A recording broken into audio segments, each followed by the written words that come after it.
Nosotros siempre decimos que el privilegio de poder congregar no es de Dios, sino que es nuestro. Es nuestro. Entonces, cuando nos congregamos, nosotros no estamos haciendo un favor a Dios, sino que estamos haciendo un favor a nosotros.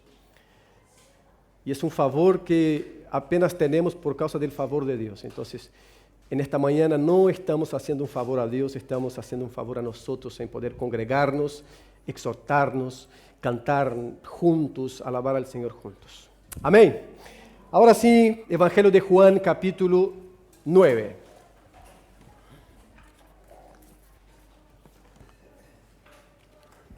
Vamos a leer para empezar el versículo 25.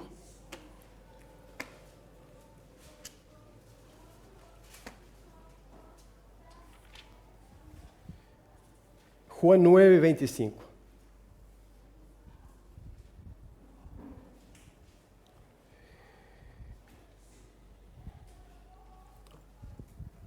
Y ustedes van a mantener la Biblia abierta o prendida, pero mantengan ahí en el capítulo 9. Tenemos 41 versículos y vamos a estar pasando por estos versículos ahí. De momento, 9:25 que nos dice: entonces él respondió y dijo, está hablando del ciego o del que fuera ciego. Entonces él le respondió y dijo: si es pecador, no lo sé. Una cosa sé, que habiendo yo sido ciego, ahora veo. Padre, gracias por el tiempo que tú nos das, gracias por tu palabra, gracias por estar juntos en esta mañana y poder alabar al Señor como iglesia tuya, rescatada, redimida por la sangre de Cristo Jesús, nuestro Señor. Amén y amén. El capítulo 9, 41 versículos tenemos acá. Es un relato que se puede dividirlo o estructurarlo, o quizás no estructurarlo, sino que está estructurado en 7 escenas, en 7 partes. 7 partes. Cada uno con sus personajes que se repiten, con la interacción entre ellos, cambiando de este lugar para aquel lugar, pero se da en 7 escenas. Vamos a repasarlas, cada una de ellas. Luego vamos a ver algunas advertencias sobre el texto y algo que podemos aprender como iglesia, como individuos y como colectividad rescatada por el Señor para la praxis cristiana nuestra. La primera escena es lo que tenemos entre los versículos 1 al 7. Vamos a leerlo nuevamente, pero es el texto que trabajamos el encuentro pasado, domingo pasado. ¿Tá? Esta escena está compuesta por Jesucristo, sus discípulos y un hombre ciego. Vamos a leer versículos 1 al 7. En el segundo versículo, tu mente te querrá traicionar y te va a querer llevar para otro lugar, distraer. Así que podemos vencer eso. Vamos hasta el 7 de primera. Jesús, al pasar, dice el versículo 1, vio a un hombre ciego de nacimiento. Un dato importante, el hombre era ciego de nacimiento. Y Juan hace cuestión de poner esto acá. Y le preguntaron sus discípulos, le preguntaron a Jesús, ¿no? Rabí, ¿quién pecó? ¿Este o sus padres para que haya nacido ciego? Respondió Jesús, no es que pecó este ni sus padres, sino para que las obras de Dios se manifiesten en él. Me es necesario hacer las obras del que me envió, o, según la versión que tenga, nos es, ¿no? Plural, nos es hacer las obras del que me envió. Entre tanto que el día dura, la noche viene cuando nadie puede trabajar. Entre tanto que estoy en el mundo, luz soy del mundo. Dicho esto, estoy en el 6. Escupió en tierra e hizo lodo con la saliva y untó con el lodo los ojos del ciego y le dijo, ve a lavarte en el estanque de Siloé. Y Juan agrega otro dato que traducido es enviado. Fue entonces y se lavó y regresó viendo. Él no regresó al templo, él regresó al templo o al lugar donde había sido sanado. ¿Tá? Entonces tenemos Jesucristo, sus discípulos y el hombre ciego. Exactamente donde estaba no podemos ubicar. Si relacionamos el último versículo del capítulo 8, donde Cristo se oculta de la gente furiosa que quería lapidarlo en el templo, él se oculta y sale. Si relacionamos con un evento seguido, lo que es una posibilidad, Cristo estaba en las afueras del templo, quizás en la puerta mismo llamada La Hermosa, porque después Juan nos va a agregar el dato que el hombre tenía la costumbre de ser colocado en la puerta del templo para pedir limosna. Es una posibilidad. El tema es que está Jesús pasando, acompaña a Jesús sus discípulos, y Jesús ve al hombre. Sus discípulos también ven al hombre. Pero Jesús ve de una manera distinta, porque Jesús ve con la compasión y con la perspectiva total de que era una oportunidad, y no apenas una oportunidad que aconteció porque aconteció, sino que algo en que la obra de Dios debiera ser manifestada y Dios debiera ser glorificado. Los discípulos ven por otra perspectiva, y es por eso que los discípulos, mirando a Cristo, dicen: Señor, ¿quién pecó, este o aquel? Es una teología muy presente en este momento. Hablamos domingo pasado sobre eso, porque si vamos casi al final del relato, los judíos que están interrogando al hombre ciego van a expresar la misma teología. Cuando están ya furiosos con el hombre que fuera ciego, porque ya no está más, ellos dicen: vos que naciste submerso o sometido en pecado, ¿nos va a enseñar a nosotros? Está expresando la misma teología de los discípulos en los versículos 1 y 2. Ellos quieren saber quién pecó y dan al Señor dos alternativas para hacerle la vida fácil y no complicar las cosas. Tenemos dos alternativas. La primera es que sus papás hayan pecado. La segunda es que él mismo haya pecado. Hablamos que hay rabínicamente una teología de que los niños podrían pecar aún en el vientre, o que ellos sufrirían directamente el pecado de sus padres. Entonces Cristo dice: no, ni él ni sus padres. Y Cristo no está hablando que el ser humano no es pecador, no se trata de eso. Él está hablando que esta cuestión específica no es fruto de un pecado específico que generó como consecuencia la ceguera de aquel muchacho. Entonces, se confirma, antes que Pablo escribiera, pero se confirma lo que Pablo dice, que todos pecaron y están separados de la gloria de Dios, allá en Romanos 3:23, pero aquella situación específica no era fruto de un pecado específico, ni de los papás, ni del muchacho, sino que era para que la obra de Dios se manifestara en él. Y Cristo declara: bien, yo vine y nosotros debemos hacer las obras de aquel que nos envió. Mientras es día tenemos que trabajar, porque viene la noche. Él no está hablando de la parte clara ni de la parte oscura, sino que él está hablando del tiempo y su propio tiempo, que está terminando como ministerio terrenal, y las oportunidades que se va generando entre la vida deben ser aprovechadas más para manifestar las obras de aquel que nos envió, porque Cristo dijo: tal como el Padre me envió, yo les envío a ustedes, que para perderse en cuestiones teológicas. Entonces no se trata de juntarse para ver cuántos ángeles entran en la cabeza de un alfiler, sino para saber cómo en la manifestación de la obra del Señor podemos glorificar al Señor. Dicho esto, el Señor hace una mezcla de saliva con barro, unta los ojos del ciego y lo envía al enviado. El enviado, Cristo, el Mesías esperado con ansias por el pueblo, ahora envía al hombre ciego al estanque de Siloé, y Juan agrega: el estanque significaba, el nombre significaba Siloé. Es el enviado enviando al ciego a Siloé. El ciego va, se lava, empieza a ver y vuelve, posiblemente a su casa. Acá tenemos la primera escena, y en esta escena tenemos que pensar que el día es el momento de realizar las obras de aquel que nos envió, porque llegará la noche, la muerte, que pondrá fin a las posibilidades nuestras de realizar las obras de aquel que nos envió. Trabajamos esto domingo pasado, solo estamos repasando. Primera escena. Segunda escena.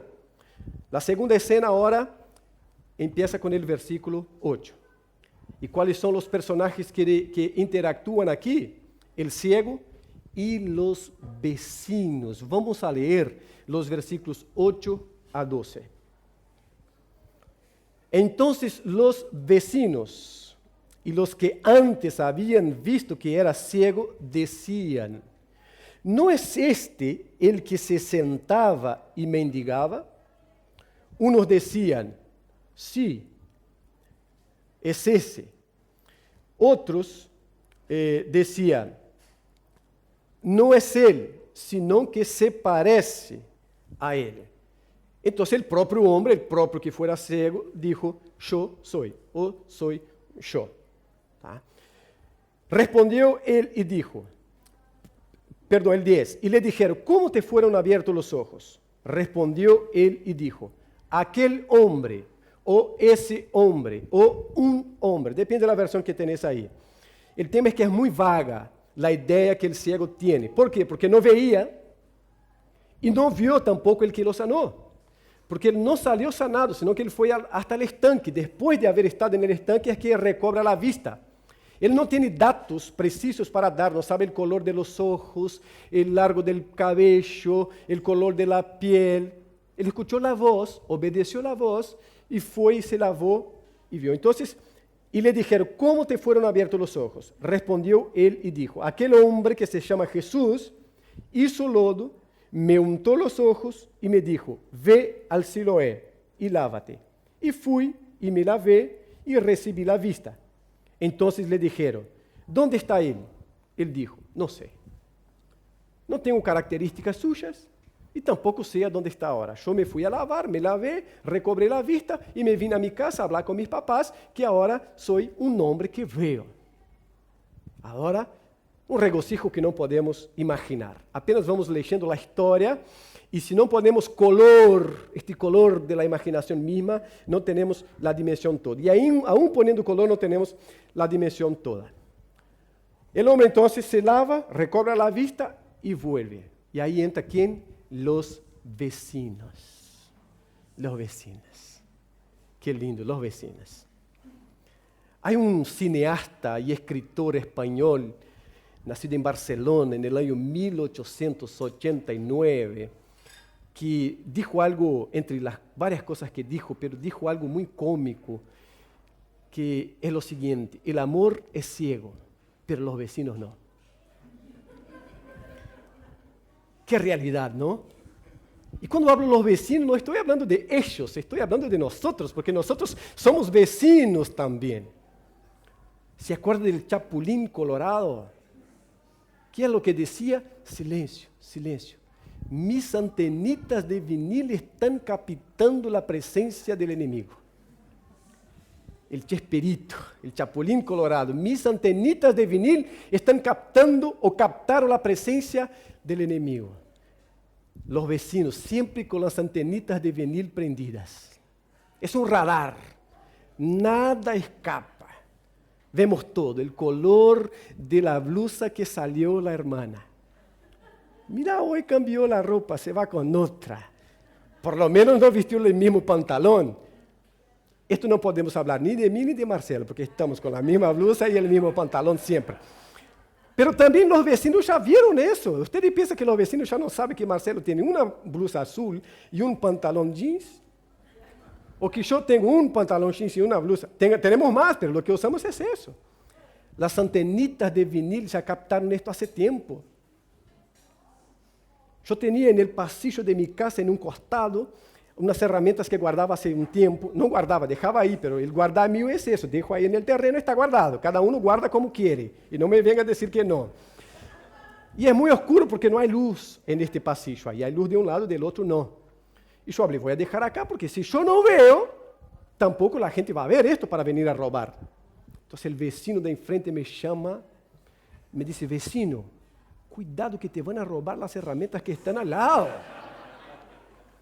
Para ver las herramientas que yo dejaba al lado, tenía que prender una luz del teléfono, cualquier cosa, para no dar con la pierna en la herramienta. Y el vecino me llama, las herramientas que están ahí, ojo, porque acá te roban y te van a robar las herramientas que están en la... Las antenitas de vinil prendidas.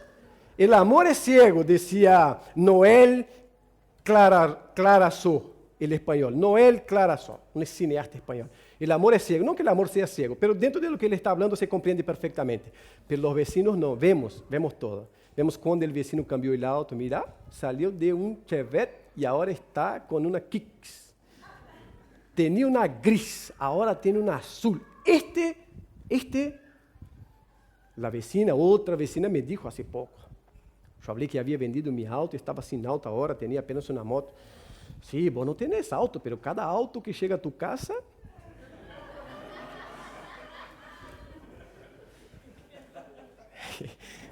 Voy a tener que cambiar los amigos, porque los amigos... ¿No? Las antenitas de vinil están siempre... Acá está prendida las antenitas de vinil de los vecinos del hombre que fuera ciego. Entonces los vecinos ven y se quedan atónitos, como nosotros, como buenos vecinos, nos quedaríamos atónitos también y preguntando, ¿es él? No es él. El milagro fue tan extraordinario. La señal, Juan está trabajando con señales y no con milagros. Tan extraordinario, dice, ¿es él? No es él. Se parece, decía unos, y el otro decía, no, no se parece. Perdón, uno decía, es él, los otros decían, se parece a él. Tiene pinta de que es él. Mira la característica, mira la pintita que tiene en la oreja, esta la conozco. Entonces el propio hombre dice, soy yo. Y ahí pregunta, ¿qué te pasó? Mira, un hombre llamado Jesús, no vi su cara, no vi sus ojos, no vi su cabello, no vi nada, apenas escuché su voz, él untó, hizo barro con saliva y tierra, puso en mis ojos, me mandó que me fuera a lavar, él no, yo ya tenía, me fui, me lavé y recobré la vista. ¿Dónde está? No sé. Termina la escena número 2. Vamos a la escena 3, entre los versículos 13 al 17. Dejamos los vecinos, pero los vecinos todavía no dejaron al ciego. 13. Llevaron ante los fariseos al que había sido ciego. ¿Quiénes llevaron? Los vecinos. Quizás con ninguna maldad, pero acá se agrega un dato también importante. ¿Tá? Y era día de reposo, era sábado. Por eso los vecinos los conducen a los fariseos, que son el grupo que puede analizar bien si hay algún problema, algún pecado acá o no. Y era día de reposo cuando Jesús había hecho el lodo. No era día de reposo cuando llevaron al ciego, sino cuando el ciego fue curado, fue sanado. ¿Tá? Y le había abierto los ojos. Ven que Juan hace hincapié en el día en que Jesús había hecho el lodo, porque Jesús había trabajado en día de sábado. Él había esculpido en la tierra, había trabajado la tierra, había trabajado. Y Juan deja esto muy claro para dar acentuación al conflicto. Y era día de reposo cuando Jesús había hecho el lodo. Y le había abierto los ojos. Volvieron pues a preguntarle también los fariseos cómo había recibido la vista.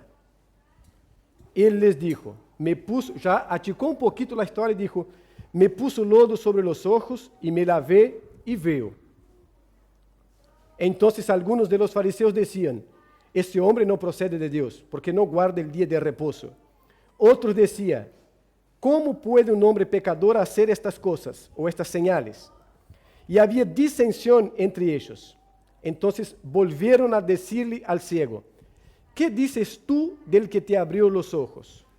Y él dijo, que es profeta. Tercera escena, el que fuera ciego ahora está junto a los fariseos, es conducido a los fariseos por los vecinos, para que los fariseos pudieran analizar el caso, no de una manera tan formal, no era posiblemente el Sanedrín que estaba acá en este interrogatorio, sino que un grupo autorizado, pero un grupo religioso, los fariseos. No se habla de los esenios, principalmente de los saduceos, que estaban muy presentes en el templo, pero los fariseos también quieren saber y pregunta qué fue lo que le pasó. Él vuelve a explicar, mira, me untó los ojos, me mandó ir a lavar, fui, lavé y ahora tengo la vista. Entonces ellos empiezan una disensión y una cierta división entre el propio grupo, porque por un lado había el problema de que Cristo había trabajado, hecho lodo, había hecho con que el hombre caminara desde donde estaba hasta el estanque de Siloé, y había una distancia permitida para caminar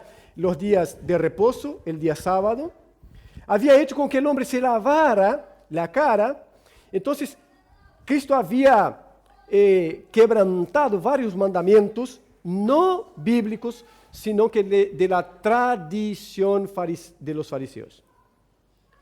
Pero por otro lado, es un hecho único, porque hasta entonces Jamás un ciego de nacimiento había recobrado la vista. Y están entonces en este arma de doble filo.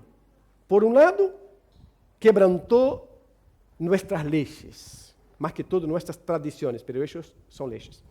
Por otro lado, es la primera vez que vemos a un ciego de nacimiento recobrar la vista. Entonces se dividió el grupo y dijo, mira, es un pecador. Porque de otra manera no estaría quebrantando el sábado. Y otro grupo decía, creo que no, porque de otra manera el ciego de nacimiento no hubiera recobrado la vista. Vuelve al hombre que fuera ciego y dijo, tú, ¿qué dices de él? Tú fuiste el sanado, ¿qué dices? Que eres profeta. Qué interesante, porque con los vecinos, ¿qué es lo que él dice? Un hombre llamado Jesús me sanó.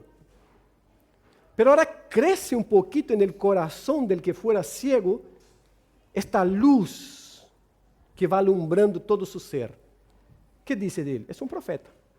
Ya no es más un hombre, ese hombre, aquel hombre llamado Jesús, es un profeta. Hay algo de especial en él, porque si no, no hubiese hecho lo que él pudo hacer. Escena 3. Vamos a la escena 4, versículos 18 al 23. Pero los judíos, y ahora Juan solo va a cambiar los fariseos y va a nombrar ahora judíos, que posiblemente sea el mismo grupo. Pero los judíos no creían que él había sido ciego y que había recibido la vista hasta que llamaron a los padres del que había recibido la vista. Y les preguntaron, diciendo, ¿es este vuestro hijo? El que vosotros decís que nació ciego, ¿cómo pues ve ahora? Sus padres respondieron y les dijeron, sabemos que este es nuestro hijo, punto. Es hijo nuestro, esto sabemos. También sabemos que nació ciego, nunca vio. Pero cómo vea ahora, no lo sabemos. O quién le haya abierto los ojos, nosotros tampoco lo sabemos. Edad tiene, preguntadle a él. Él le hablará por sí mismo. Esto dijeron, mira la nota que agrega Juan, esto dijeron sus padres porque tenían miedo de los judíos, por cuanto los judíos ya habían acordado que si alguno confesase que Jesús era el Mesías, fuera expulsado de la sinagoga. Por eso dijeron sus padres, edad tiene para preguntar a él. Entonces, en esta escena 4 tenemos los judíos, los papás del muchacho y este interrogatorio sobre si era el muchacho mismo. Entonces los padres confirman, sí, es nuestro hijo. Sí, nació ciego, nunca vio. Ahora, ¿quién sanó? No sé. Esto no sabemos. ¿Y cómo? Tampoco sabemos. Y ahí Juan agrega, mira, el tema es que los judíos ya se habían juntado y habían decidido que cualquiera que confesara que Jesús, un personaje común, porque Jesús, Josué, personaje común, pero decir que Jesús es el Cristo, Él es el ungido, es el Mesías esperado y aguardado por tanto tiempo, cualquiera que hiciera eso iba a ser expulsado de la sinagoga. Y esta expulsión tiene por lo menos 3 características. La última, más pesada, era una expulsión de por vida de la sinagoga, de no participar más allí. Los papás, dice Juan, tienen miedo de decir quién había sanado al hombre, cómo había sanado, y serem expulsados de la sinagoga. Por otro lado, el muchacho ya cumplió, ya tiene más de 13 años. A los 13 años, más un día, el muchacho respondía por sí. No sabemos cuánto tenía, pero tenía más de 13. Entonces, a los 13 más uno respondía por sí. Entonces, los padres le tiran la pelota y dicen, preguntadle a él. Él ya puede responder por sí mismo. Ya no tiene 10, 11 años, 12 años, tiene 13 y ya ha pasado. Y preguntadle a él, a esos muchachos. Miedo, acuerdo entre los judíos, marcan la escena 4. Escena 5, queridos. Ahora versículo 24 al 34. Acompáñenme ahí. 24 dice, entonces volvieron a llamar al hombre que había sido ciego. Hacha paciencia con estos judíos. Que había sido ciego. Y le dijeron, da gloria a Dios. Mira qué expresión interesante. Da gloria a Dios. Nosotros sabemos que este hombre es pecador. Entonces él respondió y dijo, si es pecador no lo sé, una cosa sé, que habiendo sido yo ciego, ahora veo. Le volvieron a decir, ¿qué te hizo? ¿Cómo te abrió los ojos? Él le respondió, ya os lo he dicho y no habéis querido oír. ¿Por qué lo queréis oír otra vez? ¿Queréis también vosotros haceros sus discípulos? Qué ironía, ¿no? Claro, no quedaba otra. Mira, me pregunta tanto, ¿qué es lo que están queriendo? ¿Ser discípulos también del hombre? ¿Tá? 28. Y le injuriaron. Cuando se terminan los argumentos, queda la rabia, la injuria, el odio, el grito. Y le injuriaron y dijeron, tú eres su discípulo. ¿Por qué? Porque nosotros, discípulos de Moisés, somos. 29. Nosotros sabemos. Los papás dicen, nosotros no sabemos. ¿Quién sabe? Los judíos dicen, nosotros sabemos que Dios ha hablado a Moisés. Pero respecto a ese, no sabemos de dónde sea. Qué contradicción. Y mira nuevamente el que fuera ciego. Respondió el hombre y le dijo, pues esto es maravilloso. Ya está irónico el que fuera ciego. Pues esto es maravilloso. Que vosotros no sepáis de dónde sea, saben tanta cosa, saben que Dios habló con Moisés, por eso son discípulos de Moisés, porque son discípulos de aquel a quien Dios habló directamente, ¿no? Los conflictos anteriores tienen que ver con Abraham, ahora Moisés. Entonces, pues esto es maravilloso, que vosotros no sepáis de dónde sea, y a mí me abrió los ojos. Algo está huyendo del control de ustedes. Algo no está completamente en sus manos. Saben bastante, pero no saben de dónde vino el hombre que me sanó, que me abrió los ojos. Y él abrió los ojos, acá va ganando cada vez más un aspecto espiritual también. Porque el hombre ya salió de confesar un hombre a confesar un profeta. Y ahora decir, no sé si es un pecador. Porque un pecador, Dios no escucha como escuchó a este. Para sanar a un ciego de nacimiento. Versículo 31. Y sabemos que Dios no oye a los pecadores, pero si alguno es temeroso de Dios y hace su voluntad, a ese oye. El que fuera ciego já está predicando. Desde el principio no se ha oído decir que alguno abriese los ojos a uno que nació ciego. Hay varios ciegos sanados, pero a uno que nació ciego no.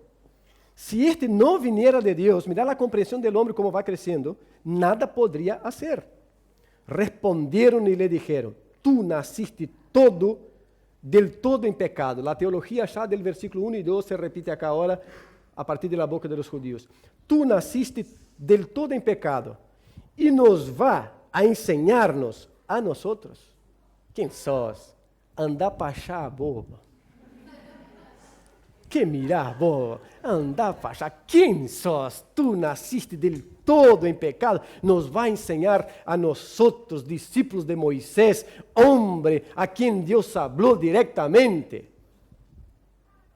Respondieron y le dijeron, tú naciste del todo en pecado y nos va a enseñar o nos enseñas a nosotros. ¿Y qué les quedó? Se terminaron los argumentos, se terminaron la teología, terminó todo. ¿Qué quedó? Expulsarlo de la sinagoga. La expulsión se discute, fue la tercera, la más grave, fue una de una semana, fue una de algunos meses. Una de las expulsiones, el expulsado no podía acercarse a las otras gente, era como el leproso, ¿no? Que tenía su lugar reservado. Entonces, una de las expulsiones era esa. La última y más grave era del todo no participar más en las cosas que acontecían en la sinagoga. Un gran favor, pero que todavía la gente temía. Entonces acá tenemos esta quinta escena.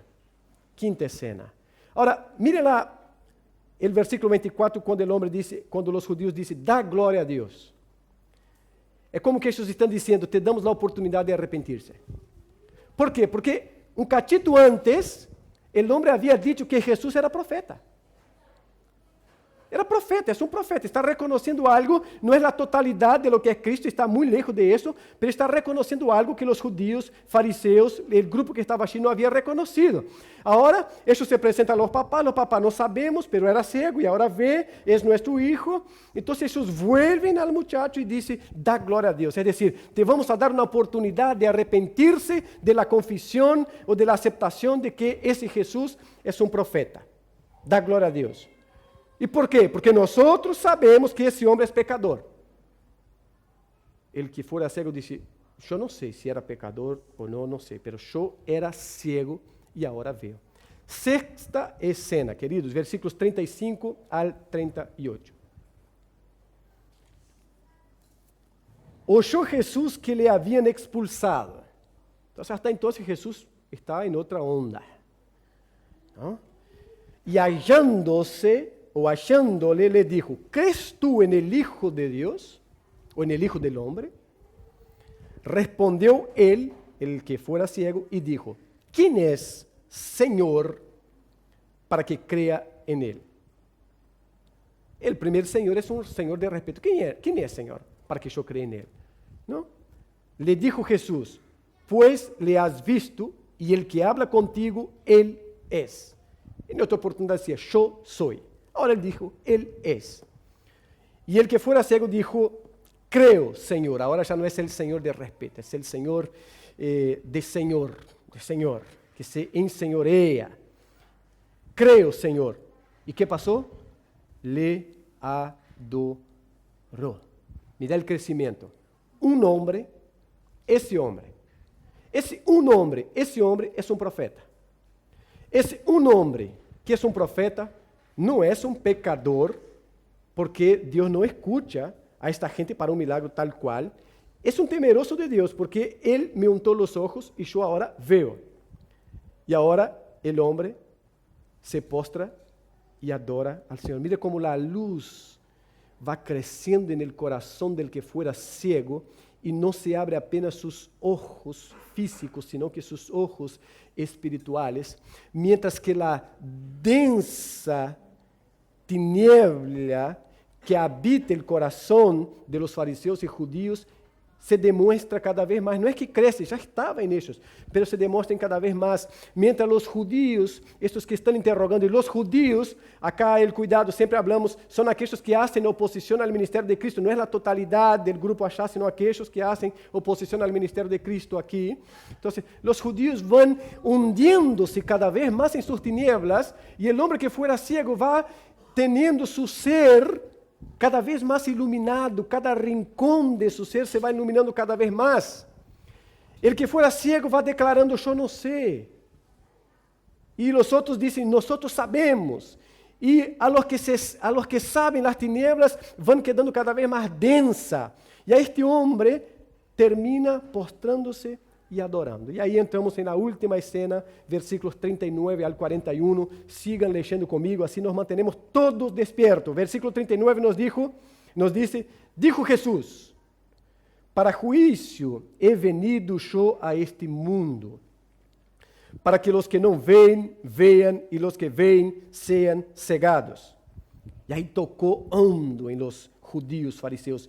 Entonces algunos de los fariseos que estaban con él, al oír esto, le dijeron, ¿acaso nosotros somos también ciegos? Jesús les respondió, si fuerais ciegos, no tendríais pecado. Mas ahora, porque decís, vemos, vuestro pecado permanece. Mejor hubiese sido ciego, porque no veían. Pero se jactan de ver, y acá ya entra la ceguera física, ya quedó, ahora entra esta ceguera espiritual. Si fueran ciegos espirituales, sería mejor, porque no serían culpados de pecado. Pero como ustedes se jactan de serem gente que ve, porque son discípulos de Moisés, según ellos, porque ustedes saben lo que Dios hace, y no apenas saben, sino que tienen pleno control de las obras del Señor, ustedes son culpados. Y el versículo 39 es interesante, para juicio he venido yo a este mundo. Es decir, el juicio de poner a las claras realmente quién es quién. Porque los fariseos pasan como la gente súper espiritual del momento. El modelo a ser seguido, porque de verdad, desde lo que viste, a cómo habla, cómo prepara, cuando ayuna, cuando dan limosna, es ser grupo religioso. Hasta que Cristo chega y dice, yo he venido para juiciar, es decir, yo he venido para poner a las claras quién es quién acá. Y ustedes han demostrado que viven en oscuridad y pura tinieblas, por eso ustedes son culpables. Y ahí se pone fin a la séptima escena. Bien, ¿y ahora qué? ¿Y ahora qué? Vamos a algunas advertencias que me parecen importantes para nuestro caminar cristiano. La primera de ellas, debemos tener el cuidado de no confundir nuestras tradiciones y convicciones con la verdad revelada de Dios. Acá está el problema de los fariseos. No confundieron, hicieron de sus tradiciones y de sus convicciones algo como que si fuera la verdad revelada del Señor. Por eso se jactan de ser discípulos de Moisés y lo que Dios dijo a Moisés, ellos están preservando, pero no. No, ellos fueron agregando. Pusieron ley sobre ley, regla sobre regla, según dice Cristo al profeta Isaías. Y agregaron tantas cosas que Cristo ahora ya no puede hacer lodo para sanar a un hombre porque es trabajo. El hombre no puede caminar de donde está al estanque de Betesda porque es trabajo. No puede lavarse porque es trabajo. Pero nada de eso está en la ley. Son tradiciones. Lo que pasa es que las tradiciones con el tiempo van tomando la forma de verdad revelada de Dios.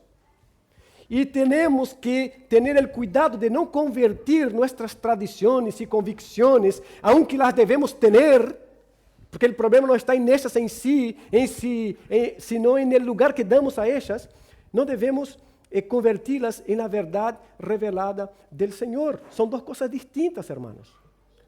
Miremonos como bautistas y la tradición de las decisiones en la asamblea, el levantar las manos. Este grupo era un grupo peligroso. Quisieron lapidar a Cristo, aunque puede ser grupos distintos con la misma tradición, quisieron lapidar a Cristo en el templo. Lapidaron a Esteban después. Hechos capítulo 6, 7. Y ahora están interrogando a este joven minimamente para expulsar de todo de la sinagoga y para tener más elementos para condenar a este Jesús que se dice Cristo. Es un grupo peligroso que cuando sus tradiciones y convicciones no son aceptadas y guardadas, son capaces de agarrar piedras y lapidar a cualquiera. Lo que pasa es que nosotros somos un grupo peligroso también. Cuando nos agarramos tanto a la tradición y a las tradiciones y hacemos de ellas la verdad de Dios.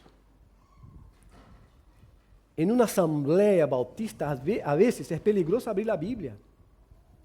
Porque vale más las manos que se levantan para aprobar o desaprobar que la Biblia abierta diciendo es así o es asá. Esto es tradición y esto es convicción humana, que en sí no son malas, pero pueden convertirse en malas.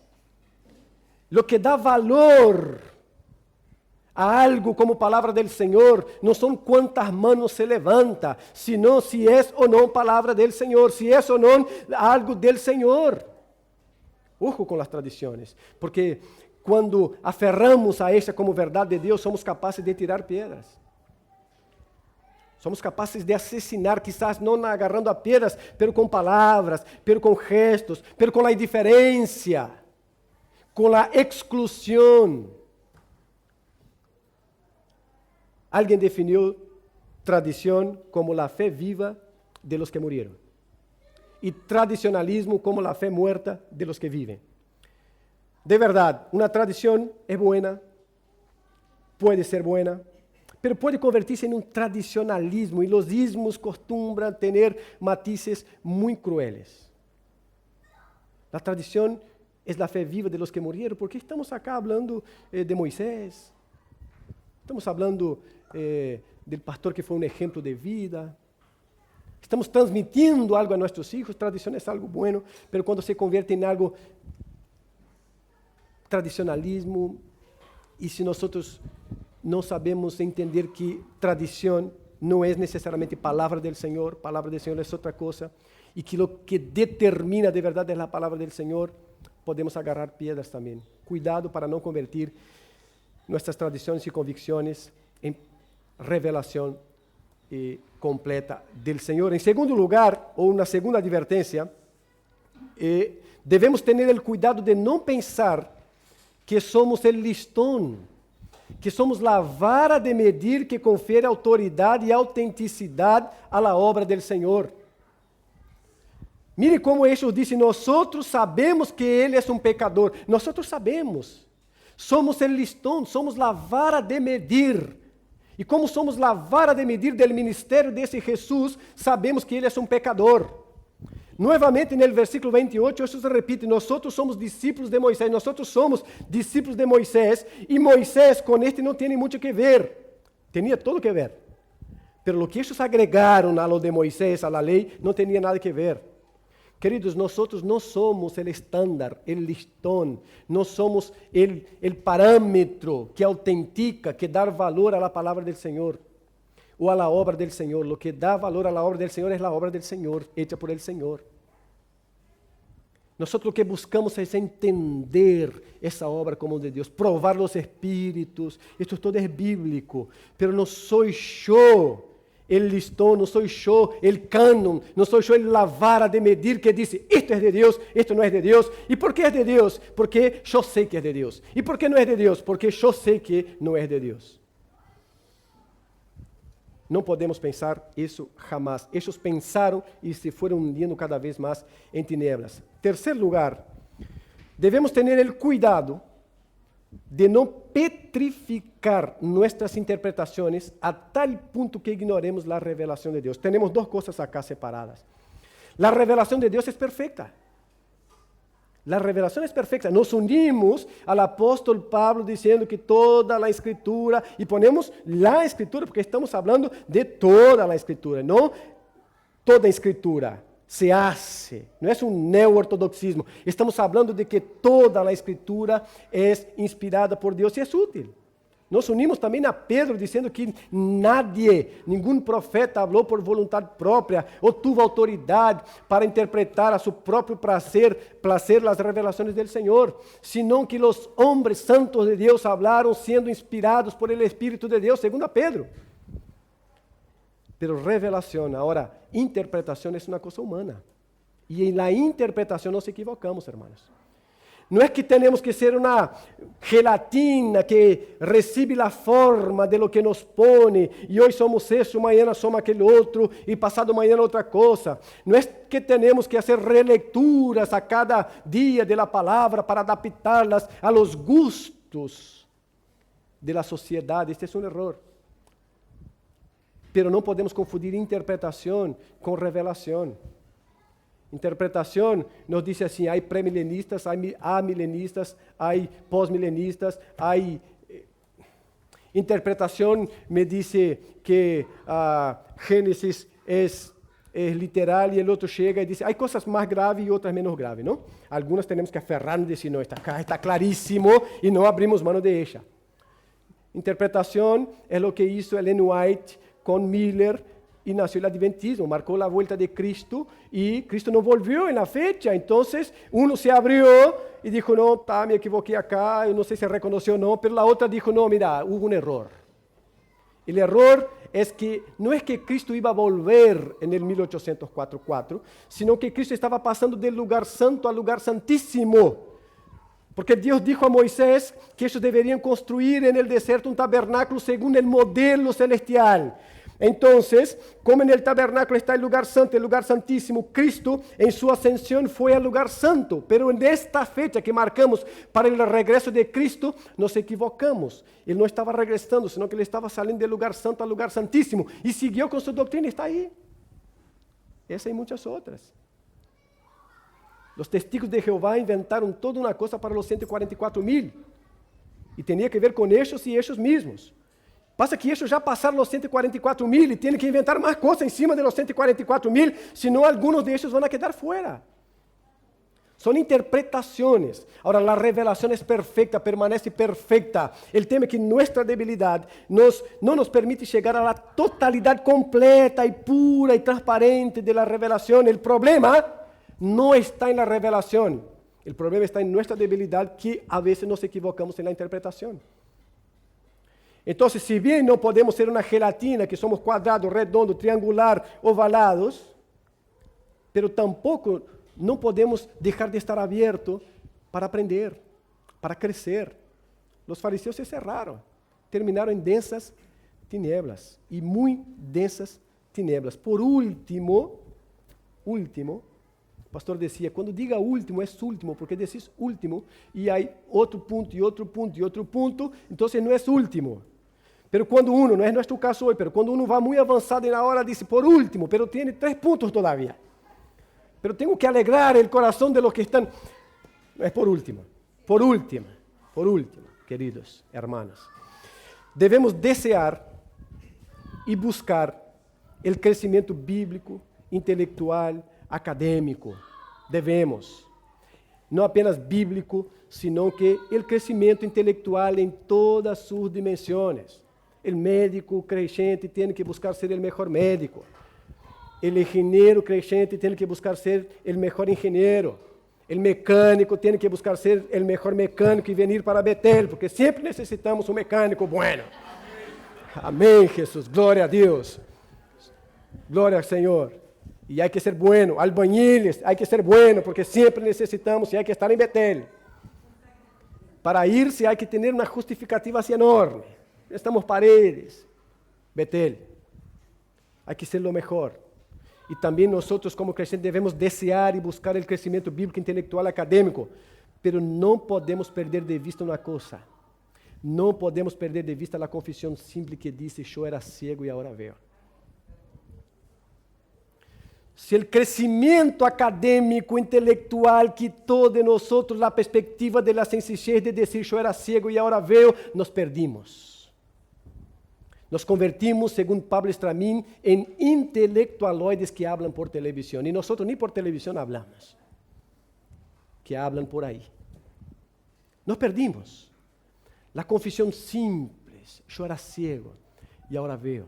¿Sabe la composición y música de Armando Tejada, Gómez y César y Seixa? Canción de las simples cosas. Un himno, canción de las simples cosas. En esta canción, él dice que al fin, la tristeza es la muerte lenta de las cosas simples. La tristeza es la muerte lenta de las simples cosas. En otro lugar, él dice que el amor es algo simple. Y las cosas simples se las lleva el tiempo. ¿Cuántos teólogos perdieron la sencillez de la confesión, yo era ciego y ahora veo? La academia absorbió, y el problema no está en la academia, no está en la academia. Está en que perdió la sencillez de poder dizer, eu estava achar, e achar era oscuridade, era tinieblas, era densidade, era lama, e de achar me sacou o Senhor e me puso acá, estou na luz, coisa sencilla, eu era cego, porque al fim e al cabo não há uno acá entre nós que veía.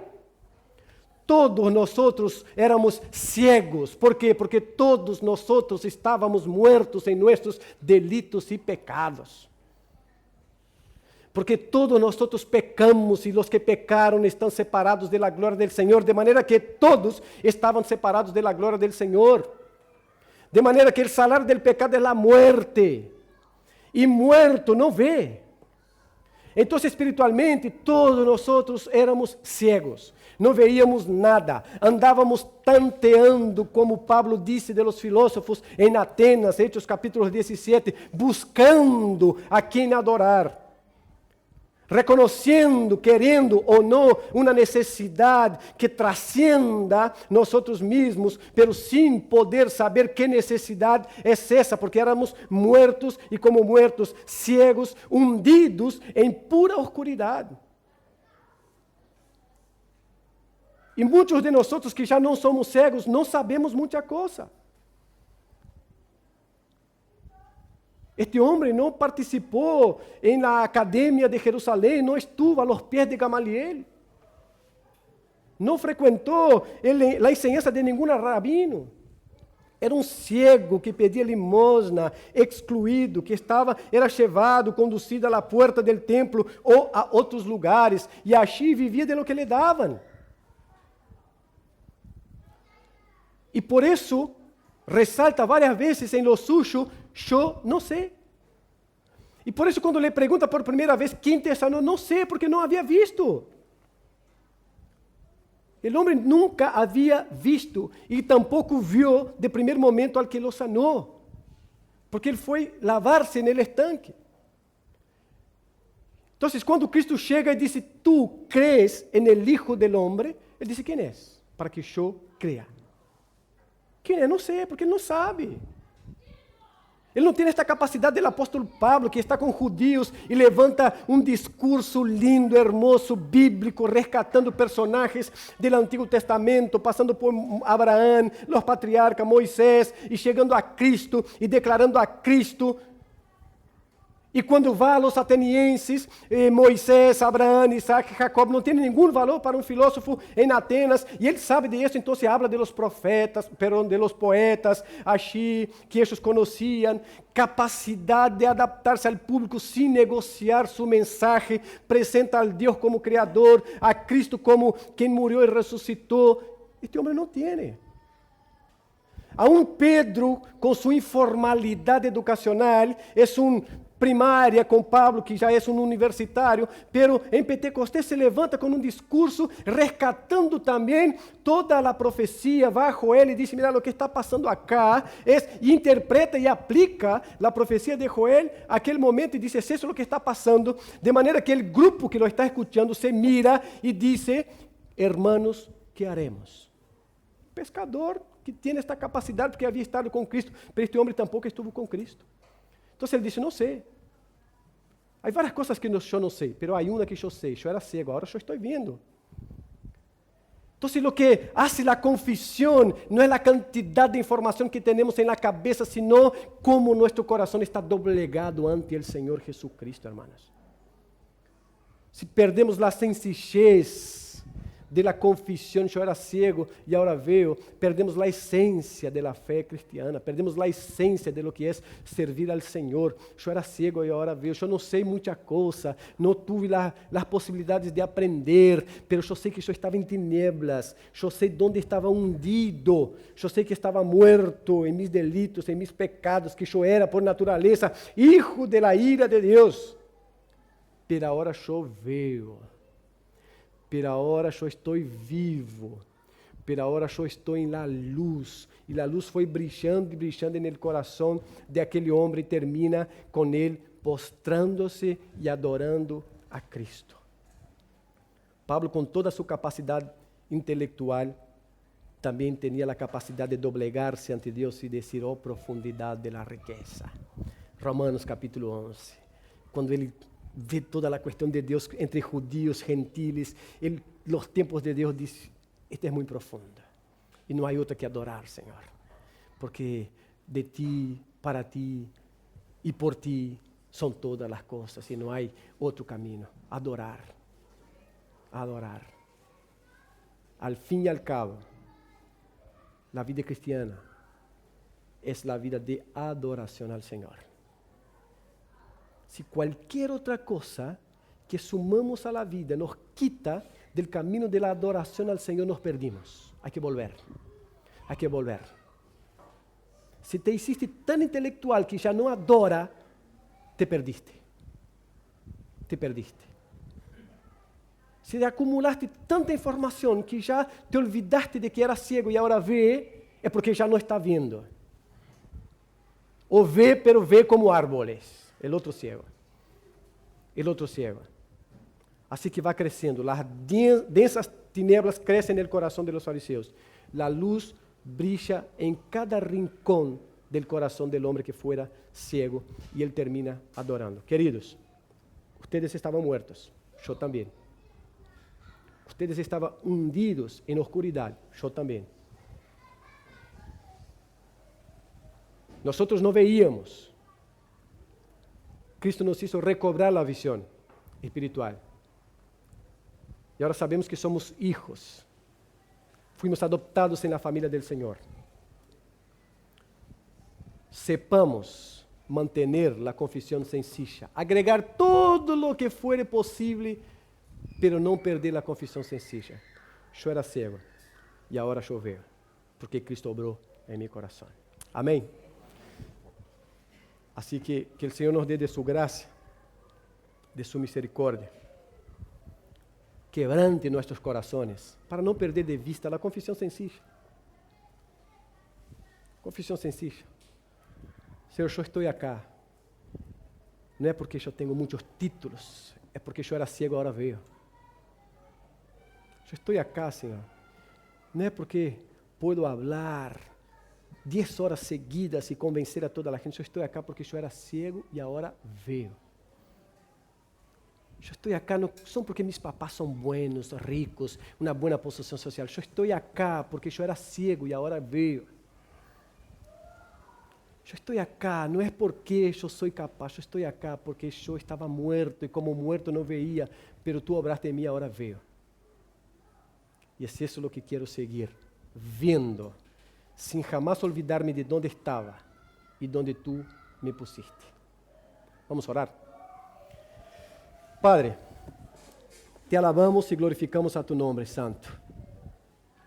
Te reconocemos, Señor, como nuestro Dios. Reconocemos a Jesucristo como el ungido, el Mesías, el Cordero que quita el pecado del mundo, el Hijo del Hombre, el Hijo de Dios, el gran yo soy. Reconocemos como el sacrificio único, verdadero, en sustitución de nosotros, aceptable a ti, que nos da vida y vida eterna. Reconocemos que todos pecamos. Reconocemos que el salario del pecado es la muerte, pero que la dádiva de Dios es la vida eterna. Y reconocemos que la tenemos no por méritos humanos, sino por la obra de Cristo en nosotros. Reconocemos que el mejor de nosotros socialmente estábamos hundidos en tinieblas, en oscuridad, sin ver, sin perspectiva alguna, porque estábamos muertos. Pero tenemos vida por medio de Cristo Jesús nuestro Señor. Reconocemos y declaramos que nosotros, oh Padre, queremos adorarte siempre. Rendidos a los pies de Cristo, reconociéndolo como Señor, como Salvador, como dueño de nuestras vidas, Señor. Te alabamos por esta obra tan perfecta, esta obra eterna que nos dio vida. No nos deje perder la sencillez de decir, era ciego, pero ahora veo y veo por la obra de Cristo en nosotros. No nos deje confundir, Señor, la revelación con nuestras interpretaciones. Y si en algo estamos mal, Padre, ayúdanos a ver en tu revelación la verdad pura, esta revelación que es tu palabra para nosotros. No nos deje transformar nuestras tradiciones y convicciones en palabras reveladas suyas, Señor. No nos deje ser moldeados por cualquier forma de doctrina, pero no nos deje también petrificar lo que nosotros pensamos que es tuyo y no es. No nos deje, Señor. Y no nos deje entrar por ningún camino que quite de nuestros corazones la confesión sencilla de que éramos ciegos y ahora vemos. Padre, te rogamos, en el nombre de Cristo, que tu bendición nos alcance cada día. Que los niños que acá están reunidos, que sean bendecidos por ti, que crezcan para la gloria y el honor de tu nombre. Que los jóvenes, adolescentes, oh Dios, también te glorifiquen donde vayan, en el liceo, en la facultad, Señor, en el trabajo. Que los adultos, oh Padre, también sepamos vivir para tu gloria, para el honor de tu nombre, con la sencillez de que no perdió la confesión de que era ciego y ahora ve y ve por tu obra, Señor. Padre, en el nombre de Cristo, bendiga hombres, mujeres, bendíganos como tus hijos. Bendiga tu iglesia en Uruguay. bendiga tu iglesia en el mundo, bendiga con tus bendiciones, en el nombre de Cristo Jesús. Amén. Amén. Amém. Graças ao Senhor. Queridos, aqui atrás vão encontrar esses dois livros. Ou mais que esses dois livros, porque esses dois estão comigo, vão encontrar esses dois títulos. Acá, tá? Isto nos trajo Sasha com Márcio, e isso é uma donação. Pero nós não sabemos lidar com donações, estamos vendendo. Este é um custo mínimo que tem que ver com valorar o que se lleva e tem que ver também com aplicar o que se recauda para o retiro. Tá? Então, eram 30 livros, creio. Ayer se llevaram 9, os jovens, adolescentes, se llevaram 9, pagar, ¿no? Los 9. E siguen allí, são 200 pesos, no más, tá? 200 pesos. Este acá, los pasos de un hombre exitoso, tá? Equipando líderes com caráter em casa, na igreja e em la comunidade. Esta acá dejamos que nos vai complicar muitíssimo. Tá? Me parece que vai sumar bastante. E algo de lo que Sasha estuvo falando ayer, algunos, bueno, allá em casa já lo vine leyendo hace um tempo. Tá? Perguntas e respostas sobre o noviazgo e o compromisso que Deus sempre quis. 200 pesos. Capaz que eu não disse, tá, para cá, já não... Pero tiene hijo, nieto, amigo, vecinos. Entonces, los vecinos que te van a mirar, llévate un libro y decir, mira, mis antenitas de vinil captaron que este libro te va a hacer bien. ¿Tá? Son 200 pesos. Está Beatriz, era, ¿no? O Gabriela, en fin. Porque Beatriz no está acá, por eso digo Gabriela. Pueden pasarle a ella la plata y llevar el libro si quieren y pueden, si pueden y quieren. ¿Ok? Viernes, se Deus quiere, estaremos chegando em La Tuna para o campamento. Viernes, sábado, domingo. Tá? Vai ser um tempo de bendição. Esta semana vamos a passar no grupo os horários, tá? Para, segundo como nos vamos a mover achar, mais ou menos. Tá? Assim que vamos a passar no grupo, em los grupos nossos, para que tenham. Viernes, a la mitad de la tarde, já estaremos achar alguns e podem ir chegando aí. Tá? Porque às 8 por aí estaremos arrancando com uma atividade, tá? Mais devocional, pero uma atividade já. Vai ser um tempo de bendição, não deixe de ir, já hablamos, repetimos. Se é um tema financeiro, vamos falar para ver o que hacemos. Tá bem? Bueno, muitas graças, bendiciones a todos, que tenham todos uma semana muito hermosa, bajo a bendição e a graça do Senhor. Qualquer coisa, estamos a las órdenes. Boa semana.